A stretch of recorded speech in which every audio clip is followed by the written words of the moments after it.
Metamorphosis Movement, a vlog. When I go back to that time, I feel this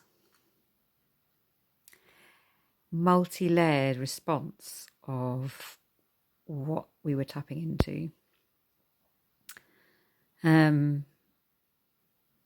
Such a wide variety to really put into words, but you know, the invitation to our beings to move and engage with another being of another nature other than human, and to play around with that, experiment with it, learn how to do it. People were in different levels around it, so it was really great to have that continuum of somebody like me who does it even when I'm on my own in the middle of somewhere a little bit busy, to people that have never done it before. And I love that the invitation sort of got taken up by people with so many different relationships to this inquiry, this embodied inquiry into moving with nature, moving with what is in nature. And I feel like the multi-layers of things like the socio-political at the moment about connecting to nature, our nature, internally our wild nature that exists without restraint and conservatism and that thing that kind of suppresses our wild selves, our sort of more animal selves or our more freer selves. And then the layers of connecting with nature, because actually we're in a time where climate change and environmental issues are really alive. And therefore, if we can treat our surroundings and other non-human being companions in a different way, relating to them, you know, this is what that movement did, is allowed us to relate as important as we relate to a human being, or as we relate to ourselves. That's another layer. And there's the layer of what happens within when we're doing something that's really a stretch for our own selves and what we believe we can do, and what and those fine lines of being asked to how we express ourselves and how free we feel, and meeting our edges and whether we go to them or meet them or not. And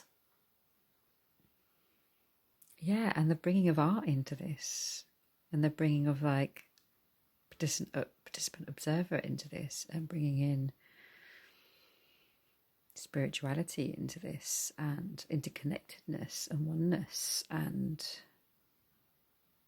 so many things. And how amazing to have COVID as a leverage, you know, a global pandemic to bring about something so intimate, like what really matters in this moment, in this day, in this time.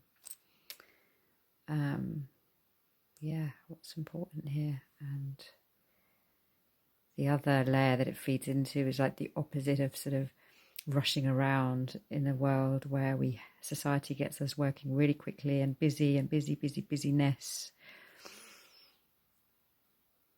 and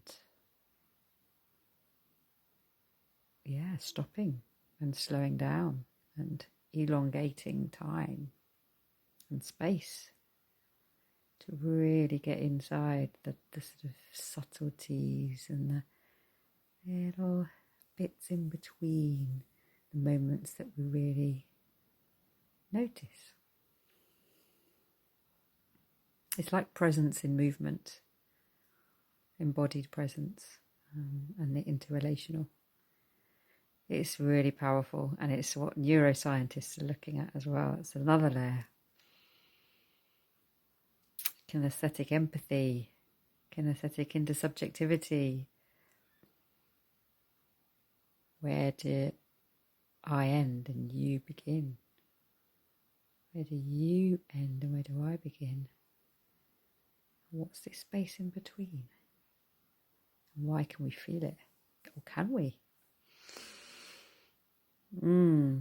So much there. So I end with this, and I hope that this continues in some way. I really do. And it's really edgy for me to bring this in. And I know that it's being brought in so many different ways. And it's a beautiful thing that I think the earth wants, actually, and needs, and humanity wants and needs.